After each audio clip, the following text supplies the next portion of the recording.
दुश्मन कोशिश करेगा, जो लोग गद्दारी करके आपसे गए हैं वो कोशिश करेंगे, आपको पैसा भी देंगे, आप जरूर उनसे पैसा लेना छोड़ना नहीं, उनका जरूर लेना उनसे, लेके जेब में रख के बोलना और फिर आगे बढ़ के बोलना। मिल सके, बच्चों को स्कूल मिले, हमारी बेटियों के लिए कॉलेज मिले, इस सीमांचल में यहाँ पर एम्स बने, यहाँ पर पटना हाईकोर्ट की एक बेंच बने, यहाँ पर रेलवे स्टेशन बने, यहाँ पर रेलवे ट्रैक डाली जाए, यहाँ पर पुल बने, ये सब काम करना है। आप जानते हैं कि जोकीहाट में क्या रोड है या नहीं है? इस शख्स ने 5 साल में कुछ नहीं किया। तेजस्वी उप मुख्यमंत्री थे, उसके पास जाकर तलवे चाट रहे थे। अख्तरुल ईमान एक एमएलए रह गए। अख्तरुल ईमान ने अपने विधानसभा में 800 करोड़ के काम मंजूर करवाकर उस काम को भी शुरू करवा दिया। एक 200 करोड़ का एक ब्रिज अख्तरुल ईमान साहब की विधानसभा में अभी तामीर चल रही। ये गए थे अपने साथ 4 एमएलए को तोड़कर, इनको मिल गए, पैसा मिल गया होगा, मगर इन्होंने अपनी विधानसभा की जनता के लिए कुछ काम नहीं किया। तो बहरहाल मेरे अजीज दोस्तों और बुजुर्गों, हमको मुत्तहिद रहना है और हम नरेंद्र मोदी को और अमित शाह को भी पैगाम देना चाहते हैं कि खबरदार, सीमांचल की जनता को आप बदनाम मत करिए। मोदी यहाँ पर आकर कहते हैं, मोदी अमित शाह यहाँ पर आकर कहते हैं कि सीमांचल में बांग्लादेशी है। मोदी जी, सीमांचल में कोई घुसपैठी नहीं है। हाँ, दिल्ली में मोदी जी आपकी एक बहन है जो बांग्लादेश की जनता ने उसको भगा दिया था, उसको लेकर आइए, उसको लाइए। सीमांचल से हम उसको बांग्लादेश का रास्ता, कोनता पतंग छाप पर वोट देकर तुमको बताएगी यहाँ पर घुसपैठी नहीं है, यहाँ पर भारत से मोहब्बत करने वालों की सरजमीन है। सीमांचल में कोई बाहरी नहीं है। सीमांचल वो जगह है जहाँ पर भारत से मोहब्बत करने वालों की सरजमीन है। तो सुन लो मोदी आरएसएस, तुम आकर हमको हुब्बुल वतनी का सर्टिफिकेट मत दो।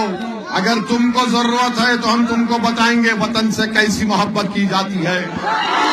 तीसरी बात मेरे अजीज दोस्तों और बुजुर्गों, मोदी, अमित शाह, नीतीश कुमार, चिराग पासवान और कुशवाहा साहब ने एक काला कानून बनाया है वक्फ के ऊपर।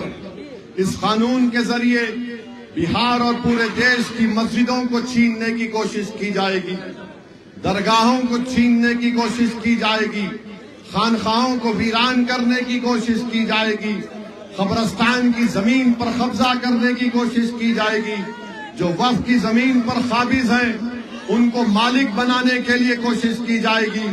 और आप जानते हैं कि भारत की पार्लियामेंट में जब इस तरह का काला कानून पेश किया गया था तो देश ने देखा, बिहार और सीमांचल की जनता ने देखा, अगर कोई उस काले कानून को कानूनी दलीलें देकर उस कानून की धज्जियां उड़ाई और उस कानून को कहा यह काला कानून है।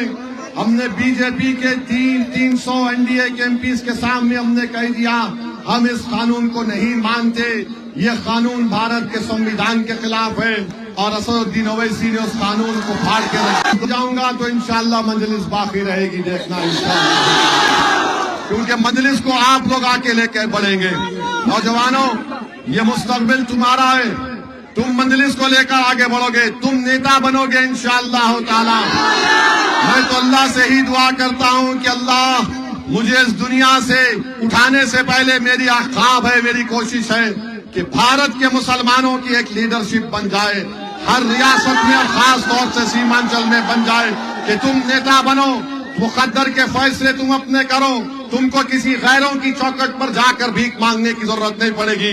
जब तुम नेता बनोगे तो तुम्हारे पास इतनी ताकत आ जाएगी कि तुम इंसाफ करोगे, तुम जुल्म नहीं करोगे और सीमांचल में खुशहाली आएगी। ये हमारा ख्वाब है, इंशाअल्लाह ताला हम मिलकर इस ख्वाब को पूरा करेंगे। हम मिलकर इस ख्वाब को पूरा करेंगे। आप हमारा साथ देंगे, मजलिस का साथ देंगे। आप वफादारों का साथ देंगे या गद्दारों का साथ देंगे? आप वफादारों के साथ हैं और हम गद्दारों का साथ नहीं देंगे। बहुत बहुत शुक्रिया। अस्सलाम वालेकुम। सीमांचल की जनता जिंदाबाद, सीमांचल की जनता जिंदाबाद, सीमांचल की जनता जिंदाबाद, तस्लीमुद्दीन जिंदाबाद, अख्तरुल ईमान जिंदाबाद, नारे तकबीर, नारे तकबीर। वीडियोस के लिए आप हमारे चैनल को सब्सक्राइब करें और देखते रहें पैगाम टीवी। पैगाम टीवी, आवाज आपकी।